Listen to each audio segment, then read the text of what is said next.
Item ಯಾವುದೇ ಇರಲಿ try ಮಾಡಿ ಆಚಿ ಚಿಕನ್ ಮಸಾಲಾ. ಮಂಗಳದ ದಾಬಸ್ಪೇಟೆಯಲ್ಲಿ ಸರಣಿ ಕಳ್ಳತನವಾಗ್ಬಿಟ್ಟಿದೆ. ಬಾರ್, ದೇವಾಲಯ ಸೇರಿದಂತೆ ವಿವಿಧೆಡೆ ಕಳ್ಳರು ಕೈಚಳಕವನ್ನು ಮುಂದುವರೆಸಿದ್ದಾರೆ. ನೋಡಿ, 1,80,000 ಅಪಾರ ಪ್ರಮಾಣದ ಮದ್ಯವನ್ನ ಕದ್ದಿದ್ದಾರೆ ಕಳ್ಳರು. ಬಾರ್ ಬಾಗಿಲು ಮುರಿದು 1.80 ಲಕ್ಷ ಹಣ ಅಂದರೆ 1,80,000 ಹಣ ಮದ್ಯ ಕಳ್ಳತನ ಮಾಡಿದ್ದಾರೆ. ಶಿವಗಂಗೆ ಮುಖ್ಯ ರಸ್ತೆಯ SLV ಕಂಫರ್ಟ್ಸ್ನಲ್ಲಿ ಕಳವು. ಆಂಜನೇಯ ದೇವಾಲಯ ಹುಂಡಿ ಹೊಡೆದು ಕಳ್ಳರು ದೋಚಿಬಿಟ್ಟಿದ್ದಾರೆ.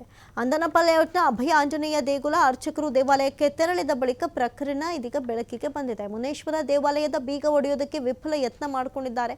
3 ಕಡೆ ನಡೆದಂತಹ ಕಳ್ಳತನದ ದೃಶ್ಯ ಸಿಸಿ ಕ್ಯಾಮೆರಾದಲ್ಲಿ ಸೆರೆಯಾಗಿದೆ. ಪೊಲೀಸ್ ಅವರು ತಲೆ ಕೆಡಿಸ್ಕೊಂಡು ಹುಡುಕ್ತಾ ಇದ್ದಾರೆ. ಏನಪ್ಪಾ ಇಂಥದ್ದೊಂದು ಪ್ರಕರಣ ಬಿಟ್ಟರೆ ಮತ್ತಷ್ಟು ಜಾಸ್ತಿ ಆಗ್ಬಿಡ್ಬಹುದು ಅಂತ ಹೇಳಿ ಈ ಕಳ್ಳರು ತಮ್ಮ ಕೈಚಳಕವನ್ನು ಮುಂದುವರೆಸಿದ್ದಾರೆ. ಒಂದು ಕಡೆ ಈ ಕಳ್ಳರನ್ನ ಸೆರೆ ಹಿಡಿಯೋದಕ್ಕೆ ದಾಬಸ್ಪೇಟೆ ಪೊಲೀಸ್ ಠಾಣೆಯಲ್ಲಿ ಪ್ರಕರಣ ದಾಖಲಾಗಿದ್ದು ತೀವ್ರ ತನಿಖೆಯನ್ನು ನಡೆಸ್ತಾ ಇದ್ದಾರೆ.